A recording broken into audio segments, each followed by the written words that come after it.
평안하셨습니까, 여러분? 오늘은 미리 양해 말씀을 구합니다. 선교사역 저 멀리 와 있은 바람에 지난주에는 다른 목사님께서 말씀을 전해주셨습니다. 이번 주에는 제가 다시 말씀을 전할 수 있습니다만 이 녹음은 동영상 없이 목소리만 나눌까 합니다. 팬데믹 초기에 전 지구에 퍼진 코로나 바이러스가 우리의 건강이나 여행, 또 일터와 경제에 미칠 영향을 심각하게 경고하고 또 주의를 당부하는 것은 아주 흔했습니다. 마찬가지로 집회가 불가능하거나 아주 어려울 것이라는 교회를 향한 우려도 예상했던 것이었죠. 그런데 예상에도 없던 어려움이 불거졌습니다. 결혼이 무산되고 이혼이 증가한 데 따른 가정의 파괴가 그것입니다. 지난 1월자 경향신문이 인용한 자료에 따르면 영국 최대의 가정법률 사무소인 스토우 가정법률이라고 하는 회사는 2021년 1월부터 3월에 집계된 이혼 관련 문의가 그전해 같은 기간에 비해서 약 95% 늘어났다고 밝혔습니다. 미국의 법률 문서 판매 업체인 리갈 템플릿도 2019년부터 20년 사이에 이혼 계약서 매출이 34%나 증가했다고 밝혔습니다. 이런 추세에 관해서 세상의 연구기관들이 다양한 분석을 내놓았는데요. 그 이유는 상당히 복합적입니다. 수입이 약하게 데다 집에서 거의 갇혀 지내다시피 한 스트레스 요인도 있고, 그리고 아이들 교육과 양육까지 집에서 도맡아 하다 보니 부부 간의 의견이 달라 다툴 일이 증가했다는 것입니다. 식구들이 함께 있으면 사랑이 더 새록새록 돋을 것 같은 기대와는 다르게 사랑하는 사람도 오래 붙어 지내다 보니 오히려 싸움이 잦아지는 이 모양새는 아주 서글픈 현실이 아닐 수 없습니다. 그런데 여기에 더 우픈 현실이 있다고 우리나라 뉴스는 전합니다. 전 세계적으로 이혼 건수가 늘어나는 추세와는 반대로 대한민국만 이혼 건수가 오히려 줄어든 것인데 그 이유를 둘러싸고 설명하는 말이 그렇습니다. 우리나라는 작년 1월부터 11월 사이의 이혼 건수가 재작년에 비해서 오히려 4.3% 떨어진 것으로 나왔습니다. 그것은 2015년 이후로 가장 많이 줄어든 것이라고 하죠. 그것도 예년에는 설 명절이 지나고 3월에서 5월 사이에 이혼이 가장 많았는데 작년은 그렇지 않았던 것이 오히려 코로나 덕분에 시가 방문을 하지 않으니까 부부 갈등도 줄고 이혼도 준 것이 아니냐는 것입니다. 보통 3월에서 5월 사이에 이혼이 많은 이유가 설 끝나고 싸우고 이혼 여부를 숙려하는 그 한 달에서 석 달이 지난 때가 3월에서 5월로 딱 맞아 떨어진다는 것입니다. 이러한 현실은 우리의 가족 관계와 건강에 대해서 시사하는 점이 많습니다. 부부 당사자간의 문제만 아니라 부모와 자식 사이, 특히 세대기 시가로부터 받는 스트레스가 이혼의 주범이라고 하는 것은 이미 기정사실입니다. 거기에다가 팬데믹을 지나면서 전 세계적으로 가정이 부주기수로 깨어진 것을 보면 가정이나 부부가 겪는 집안의 문제만 아니라 자연이나 인류 전체에게 닥친 스트레스가 가족 관계에 얼마나 심각한 위협이 되는지도 깨닫습니다. 이런 스트레스 상황이 아무 문제가 아니라고 할 사람은 아무도 없습니다. 영적이거나 하나님 앞에서 헌신된 가정들도 마찬가지죠. 일례로 선교사 가정들도 그렇습니다. 이 가정들이 이혼까지는 가지 않더라도 몸이 지치고 또 의기소침한 것이 눈에 띄어서 제가 속하여 일하고 있는 SIL의 아시아 태평양권에서는 크리스천 상담 전문가에게 부탁해서 회복력 있는 리더, Resilient Leaders라고 하는 제목의 워크숍을 제공하고 있습니다. 이 회복력이라는 말은 탄성 혹은 복원력이라는 말로 바꿀 수도 있습니다. 마치 탄성을 가진 공이라면 바닥에 떨어지거나 벽에 내쳐져도 통통 튀면서 원위 위치를 회복하고, 또 복원력을 가진 배나 비행기는 어떤 갑작스런 힘에 의해서 기울었다가도 그대로 넘어지지 않고 균형을 되찾죠. 그것처럼 회복력을 가진 가정은 어려움을 겪어도 우울하지만은 않고 그 스트레스를 이길 내성과 탄력을 가집니다. 심지어 그런 가정은 오히려 그 어려움을 계기로 예전에는 보이지 않던 리더십과 영향력을 발휘하기도 하죠. 우리는 어떻게 하면 그런 가정이 될 수 있을까요? 교회는 어떻게 하면 하나님의 축복을 받아 가정이 부유하게 되는가, 자녀를 좋은 대학에 보낼 수 있는가 같은 그런 묘책을 전수하거나 컨설팅 해주는 곳은 아닙니다. 그러나 하나님 앞에서 개인과 가정이 건강하게 거듭나고 참 행복을 맛볼 수 있도록 전인적 치유와 회복이 일어나야 하는 곳이죠. 교회에 와서 죽은 것 같은 사람이 살아나고 가정에도 생기와 활기가 돌아야 하는 것인데 만에 하나 도리어 믿는 가정이 불화하게 된다면 그것은 교회가 책임지고 반성해야 할 일입니다. 코로나로 힘들었던 지난 2년 반 이상 우리를 갖가지 어려움 속에서도 지켜주셨던 하나님께 감사하십시다.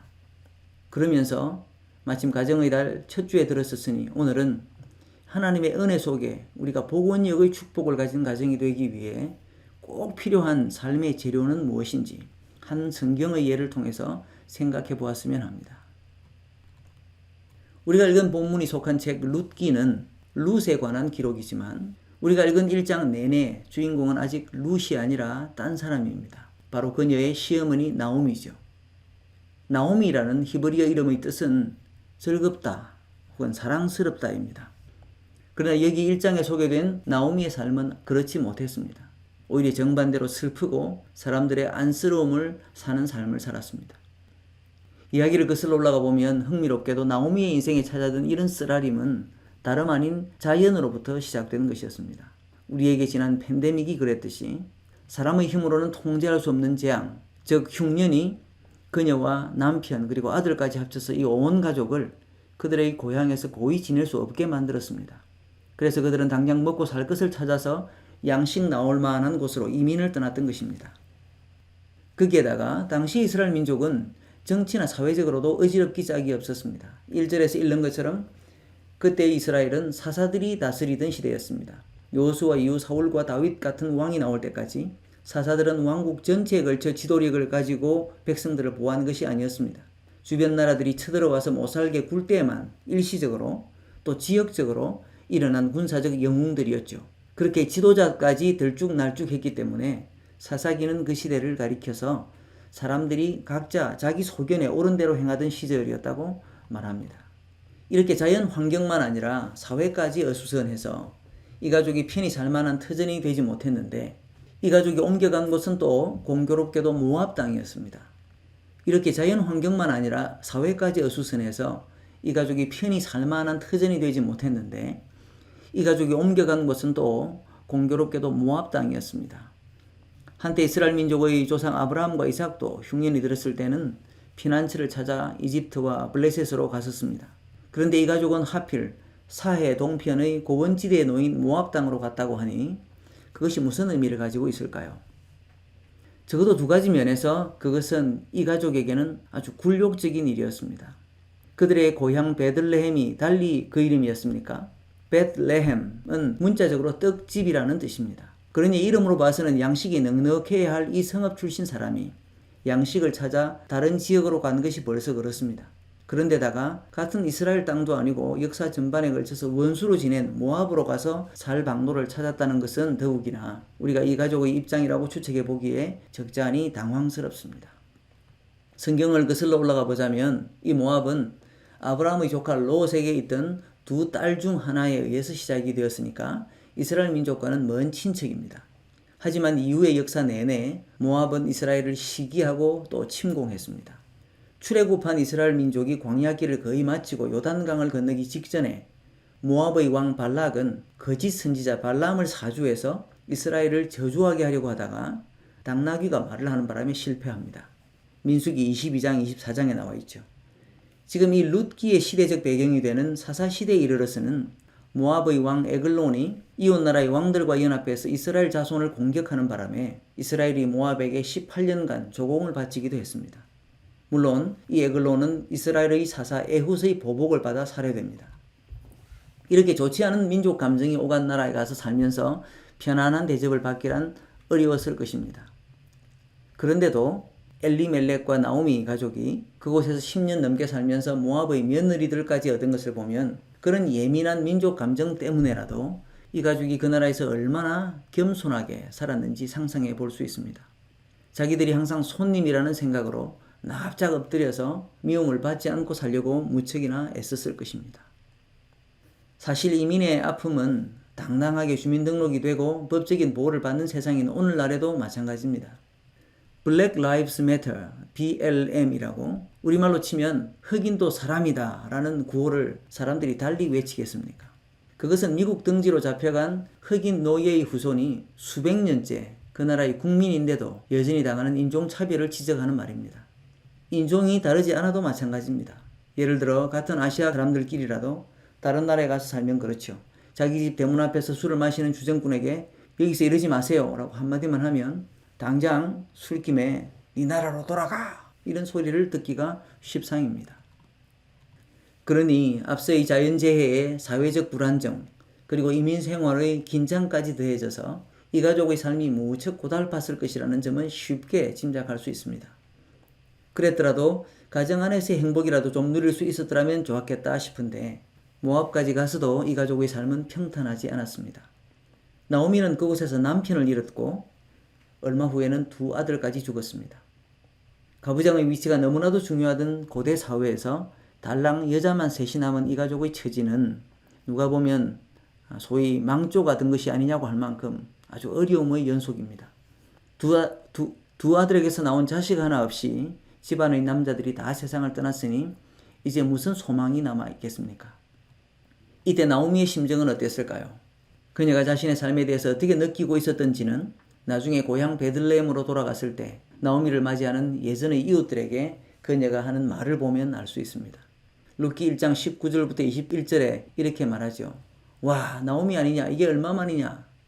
그렇게 환영하던 사람들에게 그녀는 이렇게 말합니다. 나를 더 이상 나오미라고 부르지 마라. 차라리 마라라고 불러다오. 나오미는 기쁘고 아름답다라는 뜻을 가졌는데 그와 반대로 마라는 쓰다라고 하는 뜻을 가졌습니다. 그러니 나오미 자신의 인생은 괴롭고 쓴맛 그 자체였다는 것이죠. 그런데 나오미의 이런 표현을 들으면서 우리는 이런 생각을 한번 해보아야 합니다. 정말로 나오미는 지지리도 복이라고는 없고 철저히 저주받은 인생이었던 것인가 하고 말이죠.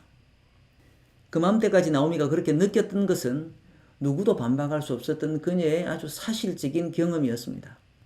하지만 이제는 정말로 더 떨어질 곳이라고는 없는 인생의 바닥이었고 완전히 파손된 배 같았지만 성경이 주목하는 나오미의 인생 2막은 이제 시작되려고 하고 있었습니다.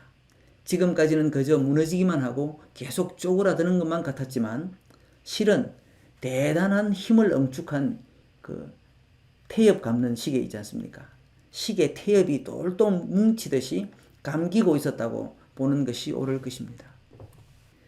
어떤 축복은 당사자가 그런 게 자기에게 있었던지도 모르고 혹은 알아도 그것이 얼마나 큰 복인지도 모르고 있다가 불현듯 그 실체가 드러납니다. 간절히 고대하던 일도 때로는 이미 이루어져서 우리 곁에 있는데도 정작 깨닫지 못해서 축하하지 못할 때가 많습니다. 지지난주에 생각했던 그 엠마오로 가던 노정의 제자들은 어땠습니까?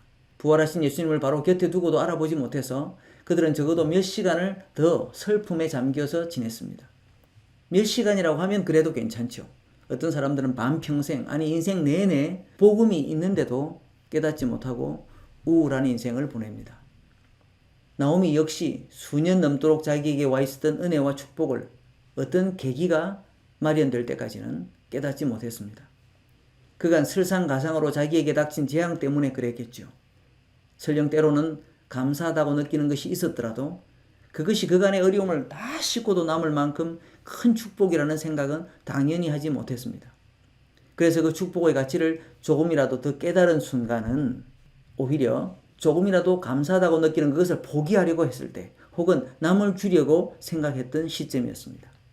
나오미에게 있었는데도 몰라보았다는 이 은혜와 축복은 무엇을 두고 하는 말입니까? 워낙 유명한 이야기니까 우리는 누가 보더라도 나오미의 인생 전체에 걸쳐서 최고의 축복은 그녀의 며느리 룻이었던 줄을 압니다. 룻이 얼마나 큰 축복 덩어리였던 줄은 이 책의 거의 끝에 가서 나오미의 이웃들이 그녀에게 하는 말로 정언이 됩니다. 룻기 4장 14절부터 15절 사이에 이렇게 말합니다.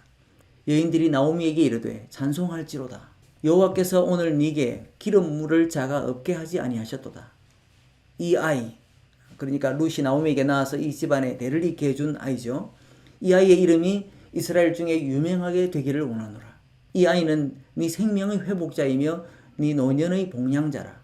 곧 너를 사랑하며 7 아들보다 귀한 네 며느리가 낳은 자로다 하니라. 룻이 어떤 축복을 안겨다 주는지 그 자세한 내용은 좀 이따 생각해 보더라도 룻의 가치를 너를 사랑하고 7 아들보다 귀한 네 며느리라고 이웃 여인들이 평한 것을 보십시오. 여성에게 자기 배로 낳은 자식만큼 귀한 것이 또 어디 있겠습니까? 그런데 나오미에게는 그런 아들 7보다 귀한 것이 이 며느리 룻이었습니다. 7이라고 하는 숫자의 상징적 의미를 통해서 예상할 수 있듯이 이 룻은 우리식으로 하면 10아들이 부럽지 않은 그런 며느리입니다. 아무 손자도 남기지 않고 세상을 떠난 2 아들 바람에 비통하기 짝이 없던 나오미의 인생에 룻이 가져다 준 소망은 말할 것도 없고 룻은 또 나오미를 사랑한 며느리였습니다. 그러니 시어머니로서 세상에 이런 선물이 또 어디에 있겠습니까? 이런 선물은 말 그대로 아무리 돈을 많이 들여도 살 수가 없는 것입니다. 그런데 그 보물의 가치를 나오미가 진작에 제대로 알아보지는 못하고 포기하려고 했더라는 것이죠. 어떻게 된 것인가 하면 남편과 자식들까지 다 잃고 모든 소망을 잃은 것 같은 나오미에게 자기 가족의 고향 베들레헴 들판에서는 농사가 다시 회복되고 있다는 소문이 들렸습니다. 그래서 그리로 돌아가면 집안의 유산이든 전답은 다 잃고 없었지만 일가 친척의 도움으로 끼니는 이룰 수 있지 않겠는가라고 하는 일말의 희망이 생겼습니다. 자신의 보호막이 되어주던 모든 것을 잃은 서글픈 이 이민 생활을 이제는 접고 차라리 동족에게 돌아가고 싶었던 것이죠. 그런데 자신이 고향으로 돌아가면 이 과부 며느리들은 어떻게 할까요? 나오미가 오르바나 룻 2 며느리 모두에게 고마운 마음을 품고 있었던 것은 분명합니다.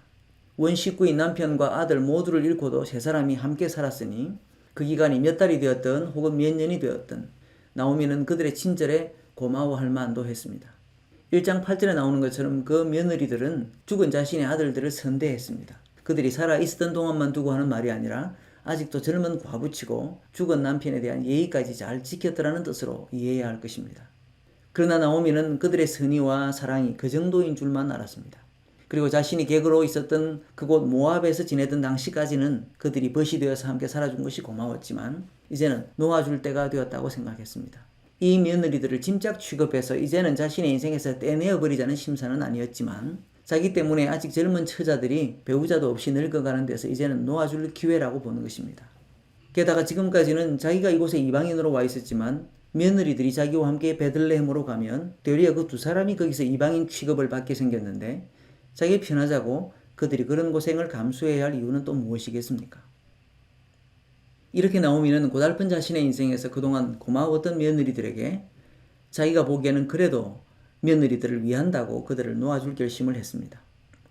자신을 따라오지 말라고 며느리들을 설득하면서 각자 재가를 해서 남편의 집에서 행복을 찾으라 라고 1장 9절에서 말하는 것입니다. 그래도 룻이 끝까지 따라간 바람에 어떤 결과가 생겼는지 이 책 전체를 통해서 큰 그림을 아는 우리의 입장에서 볼 때 이때 나오미는 며느리 룻이 세상에 둘도 없는 값진 선물인 줄 모르고 넝굴째 굴러온 복을 차낼 뻔했습니다.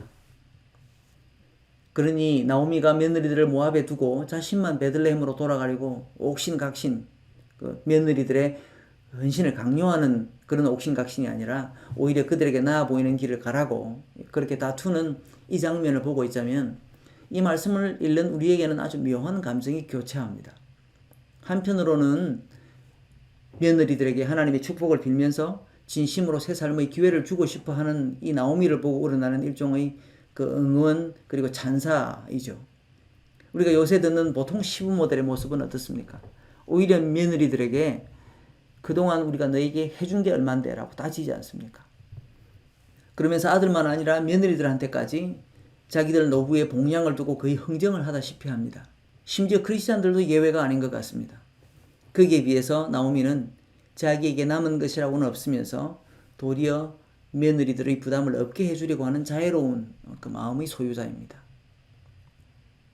그런가 하면 그런 좋은 마음 때문에 나오미는 자기 인생의 최고의 선물이 될 며느리 룻을 잃을 위험을 초래합니다. 아니 룻은 나오미 자신의 인생만 아니라 그 온 집안에 엄청난 축복을 가져다 줄 존재였습니다. 그런 사람을 잃을 수도 있는 권유를 한 것이 과연 지혜로운가 말이죠.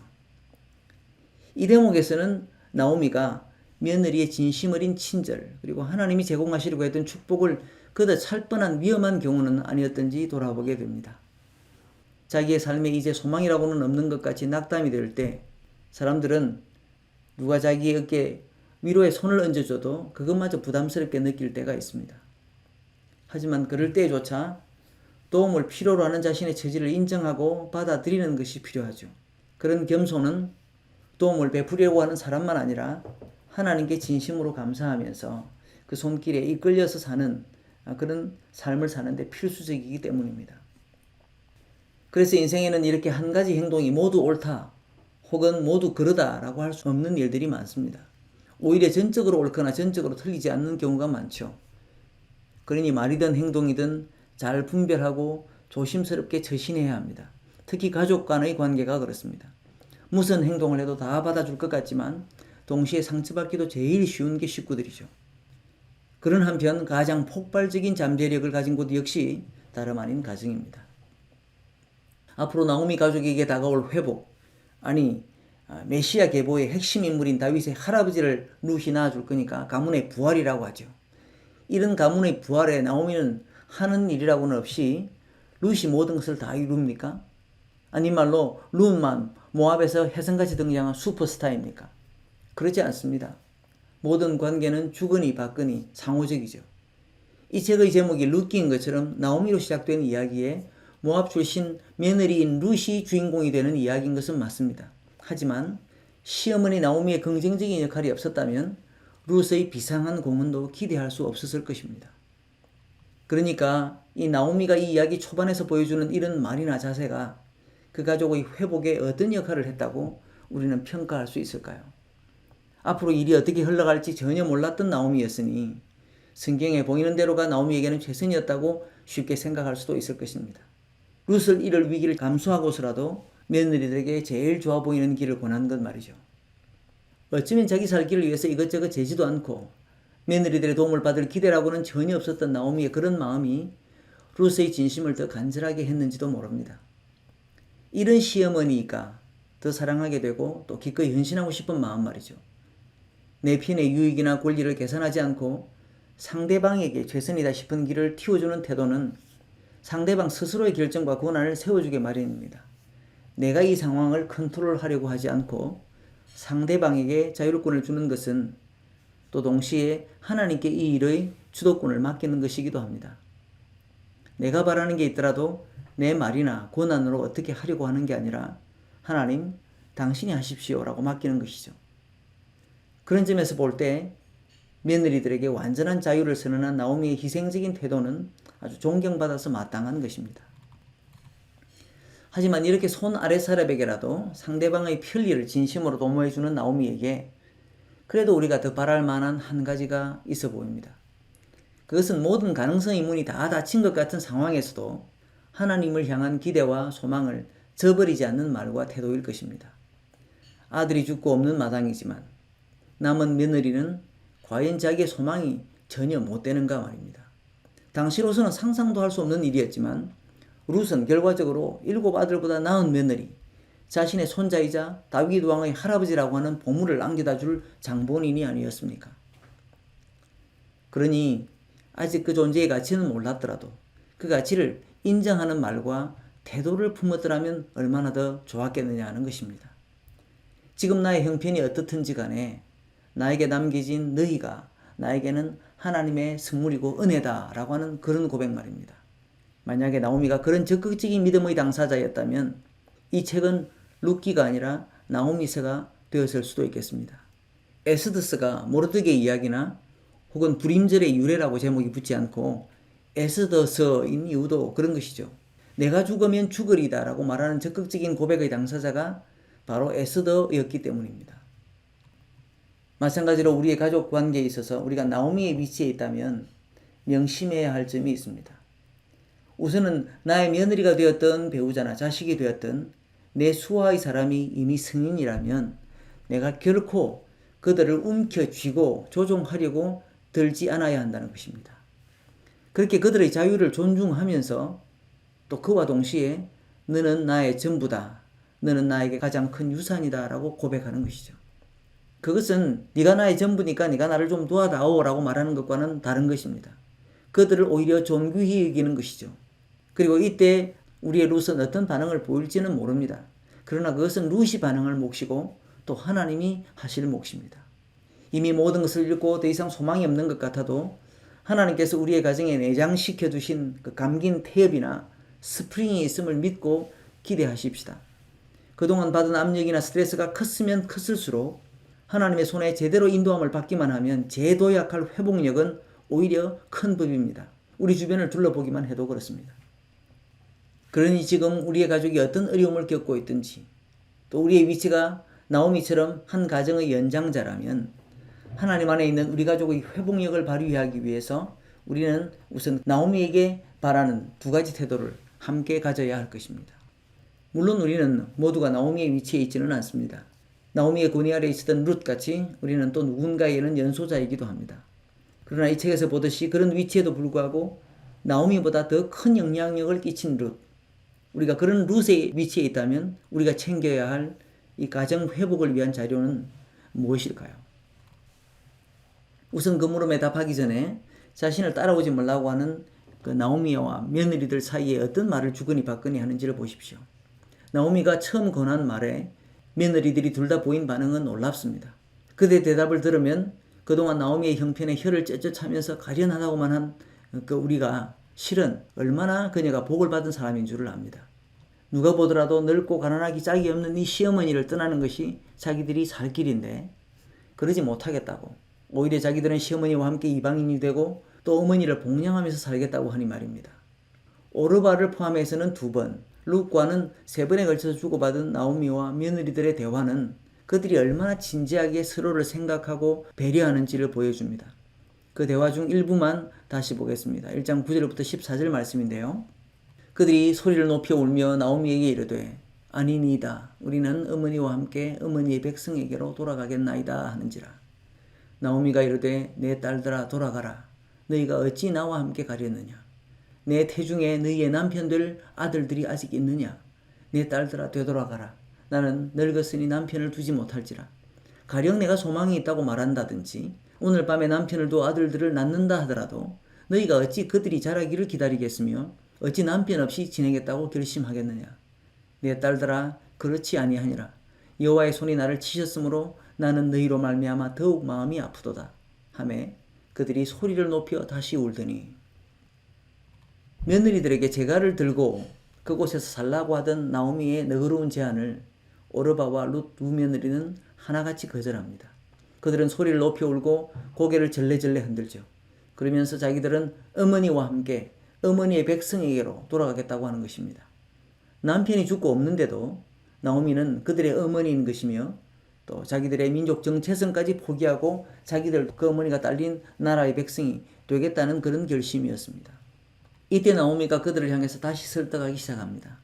그들을 부르는 내 딸들이라고 하는 호칭에만 해도 벌써 며느리들이 보인 것과 막상 막하의 애정이 담겨 있습니다. 그리고 그 마음은 자신의 친딸에게 줄 수 있는 것 이상의 축원을 담고 있죠. 아까는 제갈을 들어서 너희의 행복을 추구해라고 했다가 이번에는 자신이 무슨 수로든 그들의 신랑감을 다시 생산할 수 있다면 왜 다시 주지 않겠느냐는 불가능한 상상의 나래를 펴니다.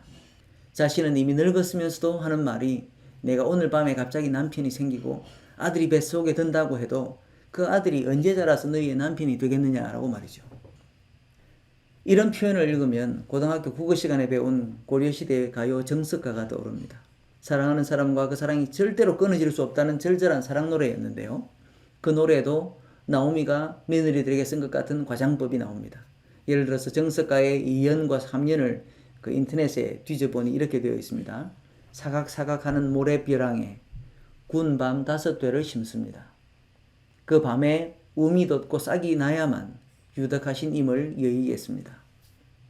옥으로 연꽃을 새깁니다. 그리고 그것을 바위 위에 접붙입니다. 그 꽃이 한겨울에 피어나면 유덕하신 임을 여일 수 있겠습니다. 구운 밤이 모래벼랑에서 무슨 수로 싹이 납니까? 옥으로 만든 연꽃은 또 어떻게 바위에서 그것도 한겨울에 피어날 수가 있습니까? 그런데 오직 그런 일이 일어난다면 내가 당신을 이해할 수 있겠다고 하니 그 말은 내가 당신을 포기하는 일은 꿈도 꾸지 말라는 것입니다. 이런 정석가를 지은 사람이나 나오미나 사랑은 이렇게 비현실적인 상상까지 동원해가면서 그 불가능의 정도가 오히려 사랑의 크기를 가늠합니다. 우리도 흔히 얼만큼 사랑해? 라고 물으면 팔을 양쪽으로 쭉 늘어뜨리고는 양팔이 지구 끝에 가서 닿는 신용을 합니다. 나오미의 경우는 지금 당장 자기가 아기를 다시 낳고 그 아기가 하루아침에 성년이 되는 기적이 일어난다면 왜 자기가 베들레헴으로 돌아가는 길에 기꺼이 너희들을 대동하지 않겠느냐고 합니다. 그런데 잠시 여기서 시계를 미래로 조금 돌려서 생각해 보십시다. 이렇게 말한 나오미의 말은 결국 어떻게 됩니까? 실제로 나오미가 자식을 낳아서 새 남편을 룻에게 만들어주지는 않습니다. 하지만 기이하게도 그 상상은 이루어졌습니다. 생각지도 못했던 일가 사람 보아스가 나타나고 또 그가 기꺼이 나오미 집안의 유산까지 회복해주면서 나오미 집안의 족보를 잇는 아들까지 낳아줍니다. 고대 이스라엘에서는 그런 사람을 소위 기업 물을 자 혹은 유산 물을 자라고 합니다. 룻이 끝끝내 시어머니 나오미와 함께 베들레헴으로 가게 될 때 보아스가 나타나 룻의 남편이 되고 죽은 나오미 남편 집안의 기업 물을 자를 자처해 준 것입니다. 이렇게 사람의 생각에는 도저히 불가능한 상상이 현실이 되는 세계는 어떻게 가능합니까? 그것은 상상을 가능하게 했던 사랑에 하나님을 향한 믿음과 의탁이라고 하는 재료가 합쳐져서 되는 것입니다. 사람의 능력으로는 비현실적인 따름인 상상이 그냥 기대만 한다고 이루어질 리는 없습니다. 그것은 하나님이 개입하셔야만 성사되는 일이죠. 그래서 이때 상상까지는 같이 했더라도 하나님이 하실 일을 기대하는 사람과 그렇지 못한 사람 사이에 편이 갈리는 것입니다. 룻의 동서 오르바가 그런 셈입니다. 나오미의 상상은 룻과 함께 들었지만 결국 시어머니와 함께 베들레헴으로 가는 길에 오르바가 중도하차한 것은 바로 이런 믿음의 여부에 따라 갈리는 것이었죠. 오르바는 룻보다는 훨씬 현실적이었던 것입니다. 결국 현실적인 오르바에게는 없었지만 룻에게는 있었던 것, 그것이 이 집안이 회복되는데 또 이 집안을 회복하는 데 있어서 가장 중요한 열쇠였습니다. 그것이 무엇이었을까요? 나오미의 말을 듣고 계속 소리를 높여 울면서도 이제는 현실 감각을 되찾고 하직 인사를 하는 오르바와는 달리 룻은 시어머니를 따라가겠다는 의지를 멈추지 않습니다. 나오미는 이제 제 길을 찾아 떠나는 오르바까지 가리키면서 너도 너의 형님을 따라가라고 종용합니다. 하지만 룻의 결심은 변하지 않죠. 변하지 않은 것이 아니라 그녀만이 가진 의리와 믿음의 본색이 드러나는데 16절, 17절이 이렇게 밝히고 있습니다. 룻이 이르되 내게 어머니를 떠나며 어머니를 따르지 말고 돌아가라 강권하지 마옵소서. 어머니께서 가시는 곳에 나도 가고 어머니께서 머무시는 곳에 나도 머물겠나이다. 어머니의 백성이 나의 백성이 되고 어머니의 하나님이 나의 하나님이 되시리니 어머니께서 죽으시는 곳에서 나도 죽어 거기 묻힐 것이라. 만일 내가 죽는 일 외에 어머니를 떠나면 여호와께서 내게 벌을 내리시고 더 내리시기를 원하나이다 하는지라. 룻은 어머니의 것이면 그것이 다 내 것이라고 하는 말로 자기 자신을 시어머니 나오미와 철저히 동일시합니다. 말은 아주 비슷하게 들리지만 사람들이 네 것 내 것 할 때는 네가 가진 것은 내 것이고 내 것은 당연히 내 것이라고 하는 말이죠. 그런 사람들과는 180도 방향을 달리하는 이 기상천외한 고백은 그것을 우리말로는 충절이라고 해야 할지 사랑이라고 해야 할지 어느 한 가지로는 다 담아내기 어려운 그런 태도를 포함하고 있습니다. 그나마 좀 더 근접한 한 가지 표현이 있다면 의리라고 해야 할 것입니다. 사실 히브리어로는 이미 1장 8절에서 며느리들이 나오미에게 보여준 그 선대했다라고 하는 표현에 쓰인 헤세드가 그런 친절과 헌신, 충절을 모두 담고 있습니다. 성경에 나타난 헤세드는 단순한 친절과 충절 이상입니다. 언약을 맺은 당사자 간에 그 언약을 세우고 또 유지하는 데 없어서는 안 될 변함없는 의리가 그것이죠. 룻의 말에 담겨있는 이 의리는 룻이 시어머니 나오미에게 보여줄 수 있는 열여의 기대치를 훨씬 넘어서 그 절정을 보여줍니다. 사랑으로 치자면 우리가 자신을 사랑하는 것 같이 이웃을 사랑하라 라고 하신 말씀처럼 시어머니의 처지와 장소와 민족과 목숨까지도 자신의 그것과 동일시하는 것이죠. 즉 어머니의 외로운 처지가 남 이야기가 아닌 바로 내 처지인 것이고 심지어 그것이 어머니의 죽음이면 내 죽음이라고 하는 것이 룻이 보여주는 의리의 핵심입니다. 우리는 흔히 이 의리를 피를 나눈 형제보다 더 의리를 외치는 그런 남자들, 전쟁터에서 홀로 남은 동료를 자신들의 목숨을 버리면서까지 구하는 라이언 일병 구하기 같은 이야기에서 찾죠. 그러나 실은 우리의 구세주 예수 그리스도가 보이신 태도의 핵심이 이 동일시의 의리였습니다. 자신은 하나님의 아들이시고 죄를 모르는 분이시지만 요단강의 세례 요한에게 가셔서 세례받기를 자청하시죠. 마치 자신도 죄인의 하나인 것처럼 말이죠. 그것은 죄인이 아니신 분이 십자가에서 죽으실 때까지 변함없이 계속된 그분의 의리였습니다. 그렇기 때문에 이 의리가 언약을 지키기 위해서 꼭 필요한 요건이라는 것입니다. 예수 그리스도에 의해서 완벽히 보여진 이 태도를 바로 룻이 보여주고 있었던 것입니다. 그리고 룻이 가진 이 의리가 아까 상상이 현실이 되게 하는 믿음이라고 고백하는 이유가 있습니다. 심지어 어머니의 하나님까지 나의 하나님이 되실 것이라고 고백하는 대목이죠. 그러니 아까 말한 나오미의 자식에 대한 아주 좀 한에 가까운 상상이 나오미의 일종의 애정 표현이었다면 이제 거기에 하나님께로 향한 룻의 이런 믿음과 의탁이 더해질 때 그 상상이 어떻게 변하는지를 보십시오. 하나님께로 향한 믿음은 근본적으로 바라는 것들의 실사항이다 라고 말하지 않습니까? 하나님께서 살아계셔서 자기를 찾는 자들에게 상 주심을 믿는 것이 그 믿음이죠. 그렇기 때문에 하나님은 자식에 대한 이 나오미의 상상을 오히려 룻의 적극적인 믿음을 통해서 이루십니다. 그리고 그 믿음은 룻이 시어머니에게 보인 이 헤세드, 의리의 일부분이었던 것이죠. 이 책의 끝으로 가면 룻의 그 의리 덕분에 꺼져가던 등불, 아니 이미 꺼졌던 등불에 불과했던 이 가족을 하나님께서 마침내 소생시키시는 이야기가 펼쳐집니다. 그러니 우리의 가족이 이런 회복의 탄성을 가지기를 희망한다면 룻이 가졌던 이런 의리를 우리가 가지는 것이 필수적입니다. 우리의 가족은 지금 어디에 있습니까? 모압에서 남편과 자식을 모두 잃은 나오미만큼이나 위기를 겪고 있습니까? 그 처지 때문에 우리 가족에게는 하나님께서 더 이상 아무런 은혜도 남겨놓지 않으신 것처럼 느끼십니까? 하지만 우리는 다시 튀어오를 태엽처럼 우리의 가족 속에 회복의 잠재력을 하나님께서 재워놓으셨다는 사실을 믿습니까? 그 잠재력으로 회복을 일으키기 위해서 우리가 보여주어야 할 태도는 그렇다면 무엇입니까? 남아있는 식구들에게 우리의 위치는 지금 나오미입니까? 아니면 룻입니까? 우리는 앞에서 나오미와 룻이 이 회복력의 핵심으로 각각 기여한 요소들을 살펴보았습니다. 바라기는 우리 교회 가정들에게도 나오미의 가정이 회복된 것 이상으로 자손과 기업과 기쁨과 행복이 회복되고 또 만발하게 되기를 바랍니다.